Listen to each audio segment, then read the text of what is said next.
നമസ്കാരം.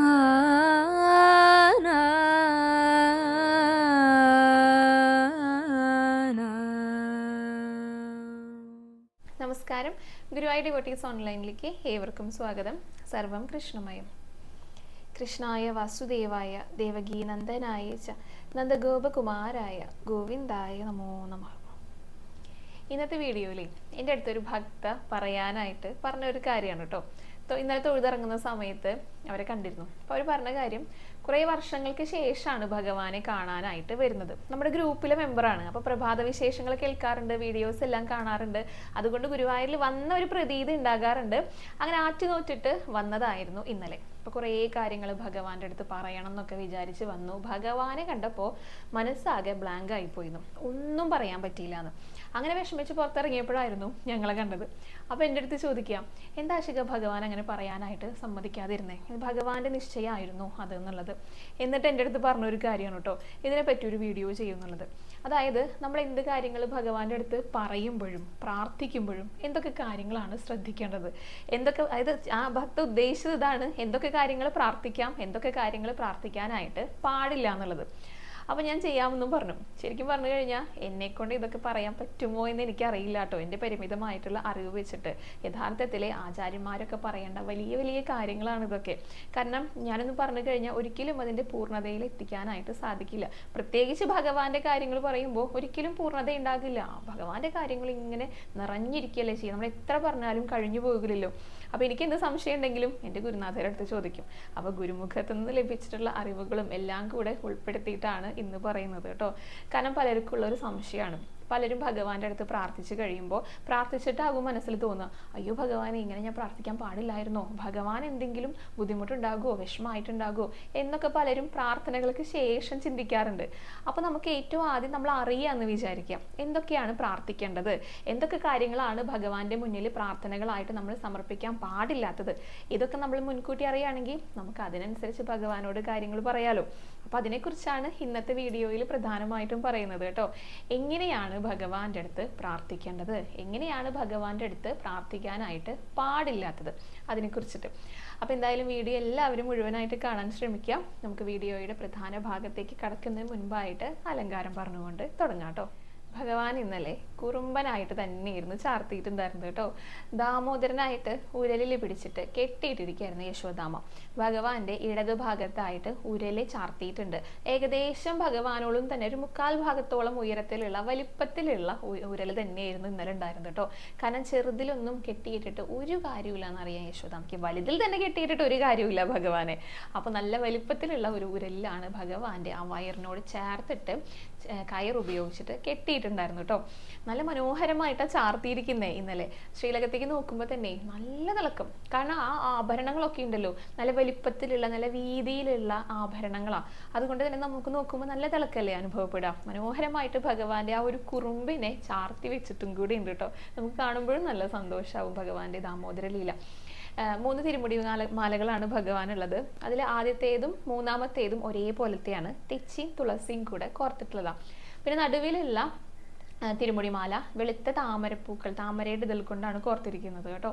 2 മാലകളുണ്ട് ഭഗവാന്. ഈ 2ലും ചുവന്ന തെച്ചിപ്പൂക്കളും തുളസിയും താമരയുടെ ഇതളും കൂടിയിട്ടാണ് കോർത്തിരിക്കുന്നത്. 2 തരത്തിലാണ് കോർത്തെടുത്തിരിക്കുന്നതെന്ന് മാത്രം. പിന്നെ ഭഗവാനെ നന്നായിട്ട് അലങ്കരിച്ചിട്ടുണ്ട് കേട്ടോ. 2 കുഞ്ഞു പീലിയൊക്കെ നെറുകിൽ ചാർത്തി കൊടുത്തിട്ടുണ്ട്. ആ നെറ്റിയിലുള്ള ഗോപീതിലകം ഉണ്ടല്ലോ, നല്ല തിളക്കമുണ്ടായിരുന്നു. നമ്മൾ ദൂരെ നിന്ന് നോക്കുമ്പോൾ തന്നെ ആ ഒരു തിളക്കായിരുന്നു കാണുന്നുണ്ടായിരുന്നത്. അത്രയും ശോഭയോട് കൂടിയിട്ടായിരുന്നു ആ ഒരു തിലകം ഉണ്ടായിരുന്നു നെറ്റിയിൽ.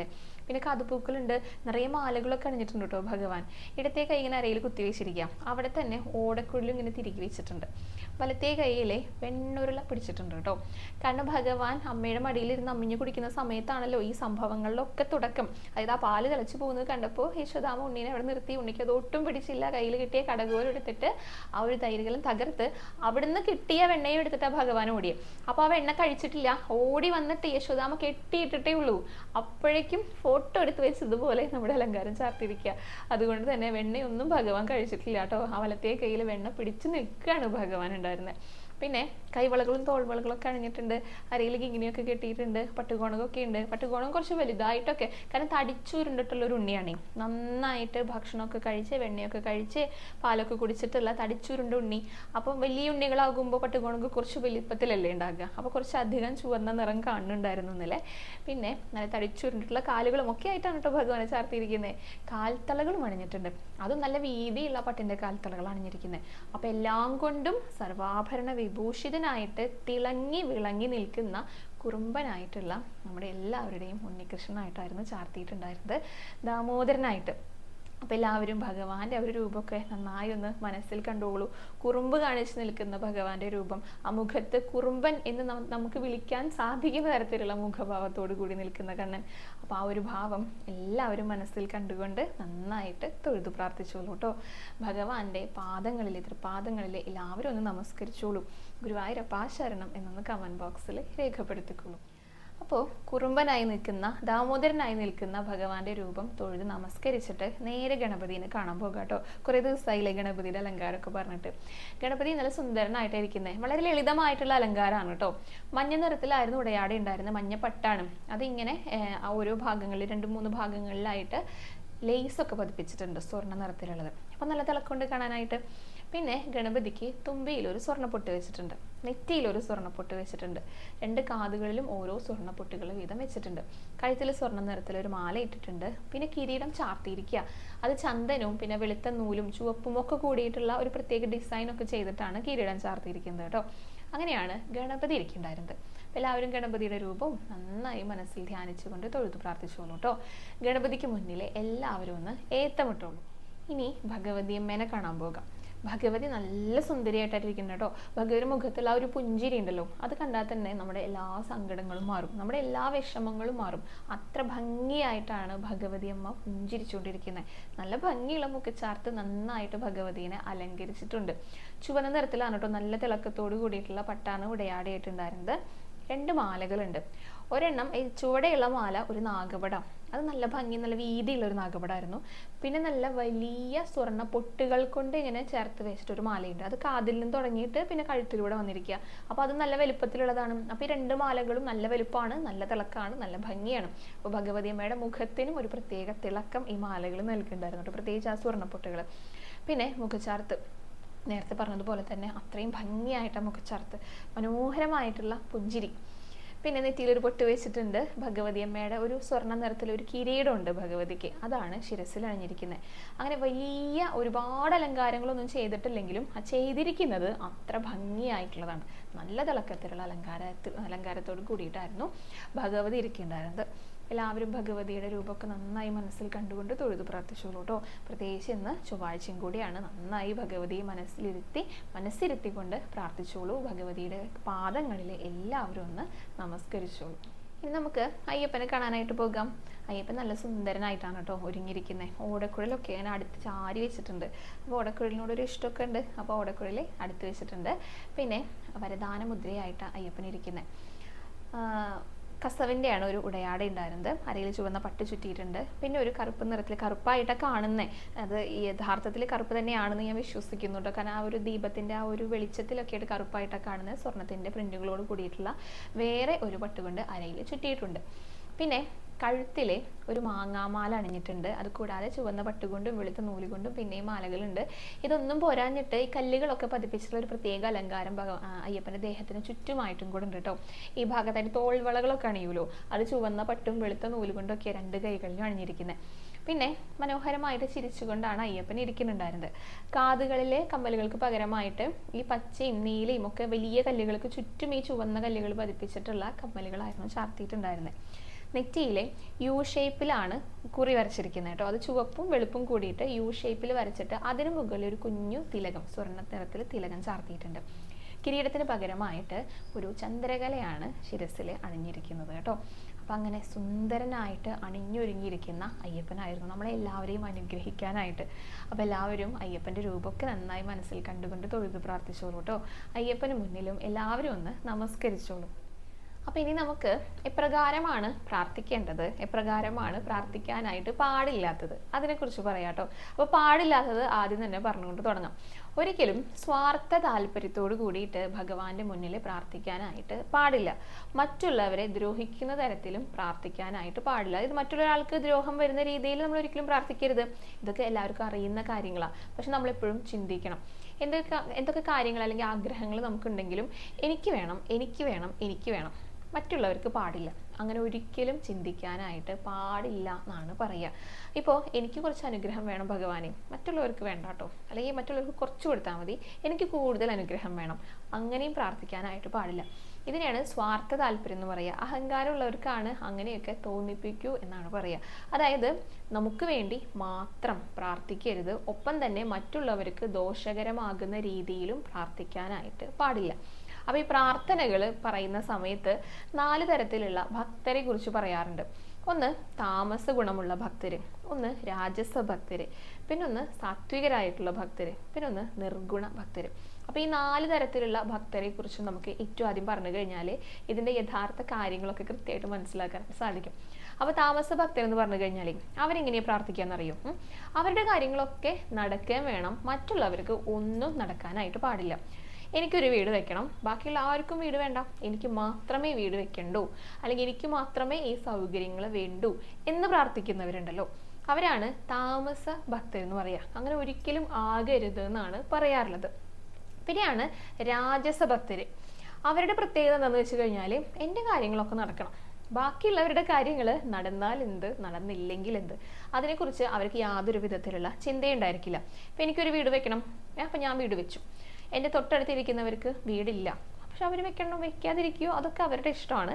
എൻ്റെ കാര്യങ്ങൾ നടക്കണം, മറ്റുള്ളവരുടെ കാര്യങ്ങളിൽ ഒരു ശ്രദ്ധയുമില്ലാത്ത അല്ലെങ്കിൽ എന്തെങ്കിലും ആയിക്കോട്ടെ എന്ന് വിചാരിക്കുന്നവരുണ്ടല്ലോ, അവരാണ് രാജസ ഭക്തരായിട്ട് പറയാം. പിന്നൊന്നാണ് സാത്വികരായിട്ടുള്ള ഭക്തർ. ഇവരുടെ പ്രത്യേകത എന്താണെന്ന് വെച്ച് കഴിഞ്ഞാൽ ഇവരുടെ കാര്യങ്ങളൊക്കെ നടക്കണം, അവർ പ്രാർത്ഥിക്കും, ഒപ്പം അവർക്ക് ചുറ്റിനുമുള്ളവരുടെ കാര്യങ്ങളും നടക്കണം, അതിന് വേണ്ടിയിട്ടും അവർ പ്രാർത്ഥിക്കും.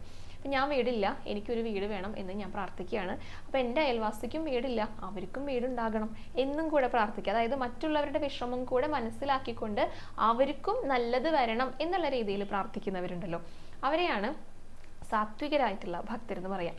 പിന്നെ ഇതിനേക്കാളൊക്കെ ഏറ്റവും ഉയർന്ന തലത്തിൽ നിൽക്കുന്നവരാണ് നിർഗുണരായിട്ടുള്ളവർ. അതായത് അവർക്കൊന്നുമില്ലെങ്കിലും ഒരു കുഴപ്പമില്ല, നമുക്കൊന്നും ഇല്ലെങ്കിലും വേണ്ടില്ല, ഭഗവാനെല്ലാം നേരെയാകണം, ഭഗവാന്റെ കാര്യങ്ങളെല്ലാം നടക്കണം, അവർ ഭഗവാനെ സ്വന്തമാക്കാനായിട്ട് നടക്കുന്നവരാണ്. അതായത് ലൗകികപരമായിട്ടുള്ള കാര്യങ്ങളിലൊന്നും ഒരു താല്പര്യം അവർക്ക് ഉണ്ടായിരിക്കില്ല, അവർക്ക് ആത്മീയപരമായിട്ടുള്ള കാര്യങ്ങളിലായിരിക്കും താല്പര്യം. അവർക്ക് എന്താ പറയുക, വീട് സ്വന്തമാക്കണമെന്നോ നല്ല വസ്ത്രം ധരിക്കണമെന്നോ അങ്ങനെയൊന്നുമല്ല അവർക്ക് ആഗ്രഹം, ഭഗവാനെ സ്വന്തമാക്കണം, ഭഗവാൻ മാത്രം മതി, ഭഗവാന്റെ കാര്യങ്ങളെല്ലാം ഭംഗിയാകണം. അപ്പോൾ ഭഗവാന്റെ കാര്യങ്ങളെല്ലാം നന്നാവണമെങ്കിൽ ഭഗവാന്റെ പ്രിയപ്പെട്ട ഭക്തരുടെ കാര്യങ്ങളും നന്നാകുമ്പോഴാണ് ഭഗവാന് സന്തോഷം എന്ന് മനസ്സിലാക്കി കഴിഞ്ഞാൽ ചിലപ്പോൾ മറ്റുള്ളവരുടെയും കാര്യങ്ങൾ നന്നായിക്കോട്ടെ എന്ന് വിചാരിക്കുന്നവരുണ്ടായിരിക്കും. എന്നാലും ഭഗവാന് വേണ്ടിയിട്ട്, ഭഗവാനെ സ്വന്തമാക്കാൻ വേണ്ടിയിട്ട് പ്രാർത്ഥിക്കുന്നവരാണ് ഈ നിർഗുണരായിട്ടുള്ള ഭക്തര്. അപ്പൊ നമ്മൾ ഏത് തലത്തിൽ കിടക്കുന്നവരാണെന്ന് നമ്മളൊന്ന് ചിന്തിക്കണം അല്ലേ. അപ്പൊ ഓരോ തരത്തിലും പ്രാർത്ഥിക്കുന്നവരുണ്ട്. യഥാർത്ഥത്തിലെ നമ്മൾ താമസ ഭക്തർ പോലും അല്ല എന്നാണ് പറഞ്ഞു വെക്കണത്. അതെന്തുകൊണ്ടാണെന്നറിയോ? ഇപ്പൊ താമസ ഭക്തരുടെ പ്രത്യേകത എന്താ? എനിക്ക് വേണം, മറ്റുള്ളവർക്കൊന്നും പാടില്ല എന്നാണ് പറയുക. അപ്പൊ അത് ഇല്ല എന്ന് പറയണമെങ്കിലും ഭഗവാനെ വിളിക്കണം. ചിലർ ഭഗവാനെ വിളിക്കുകയേ ചെയ്യാതെ നടക്കുന്നവരുണ്ട്. അതിനേക്കാളും ഉയർന്നവരാണ് മറ്റുള്ളവരെ ദ്രോഹിക്കാൻ വേണ്ടിയിട്ടെങ്കിലും ഭഗവാനെ വിളിക്കുന്നവരെന്നാണ് പറയണത്. അപ്പൊ നമ്മൾ മനസ്സിലാക്കേണ്ട കാര്യം എന്താ? ഏറ്റവും ആദ്യം ഭഗവാനെ വിളിക്കുക എന്നുള്ളതാണ്. അപ്പൊ നമ്മുടെ സങ്കടങ്ങൾ വരുമ്പോൾ, ബുദ്ധിമുട്ടുകൾ വരുമ്പോൾ മാത്രം വിളിക്കുന്ന കാര്യമല്ല കേട്ടോ പറയുന്നത്. ഇന്നലെയാണ് തോന്നുന്നു വീഡിയോ ചെയ്യുന്ന സമയത്ത് അതിന് കമന്റ്സ് വന്നപ്പോൾ അത് വായിച്ചപ്പോൾ മനസ്സിലായ കാര്യമാണ്. അതിൽ പലരും എല്ലായ്പ്പോഴും സന്തോഷങ്ങൾ ഉണ്ടാകുമ്പോഴാണ് കൂടുതലും ഭഗവാനെ വിളിക്കുക എന്ന് പറഞ്ഞു. അത് സങ്കടങ്ങളുള്ള സമയത്ത് ഒരു തരം മരവിച്ച അവസ്ഥയായിരിക്കും എന്നുള്ളത് അത് സത്യമായിട്ടുള്ള കാര്യമാണ് കേട്ടോ. അതിൻ്റെ ചുവടെയായിട്ട് പലരും കമന്റ് ചെയ്തിട്ടുണ്ട്. അപ്പോൾ പറഞ്ഞു വരുന്നത്, നമുക്ക് വേണ്ടി മാത്രമല്ല, മറ്റുള്ളവർക്ക് വേണ്ടിയിട്ട്, മറ്റുള്ളവരെ സഹായിക്കാൻ വേണ്ടിയിട്ടാണ് നമ്മൾ പ്രാർത്ഥിക്കേണ്ടത്. ഒരിക്കലും ദ്രോഹിക്കാൻ വേണ്ടിയിട്ട് ഭഗവാന്റെ അടുത്ത് പ്രാർത്ഥനകളായിട്ട് ചെല്ലരുതെന്നാണ് പറയണത്. അപ്പോൾ നമ്മളെ സ്വയം മനസ്സിലാക്കേണ്ടത്, നമ്മൾ താമസ ഭക്തർ പോലും അല്ല എന്നുള്ളതാണ്. പിന്നെ ഈ താമസ ഭക്തരുടെ പ്രത്യേകത എന്താണെന്നറിയോ? ഇവർക്ക് എത്രയും പെട്ടെന്ന് ഉയർച്ച ഉണ്ടാകുന്ന പറയാ. അതെന്താന്ന് വെച്ച് കഴിഞ്ഞാൽ ഇവർ മറ്റുള്ളവരെ ദ്രോഹിക്കണം എന്ന് അങ്ങനെ കുറേ ദ്രോഹിക്കണം എന്ന് മനസ്സിൽ ഇങ്ങനെ വിചാരിച്ചു പ്രാർത്ഥിച്ചു. കുറച്ചൊരു പോയിന്റ് എത്തിക്കഴിഞ്ഞാൽ ഇതൊക്കെ എന്തിനാ ഇങ്ങനെയൊക്കെ പറയുന്നത് എന്നൊരു ചിന്ത അവർക്ക് വരുന്നു. ഇത് എല്ലാവർക്കും അല്ല കേട്ടോ.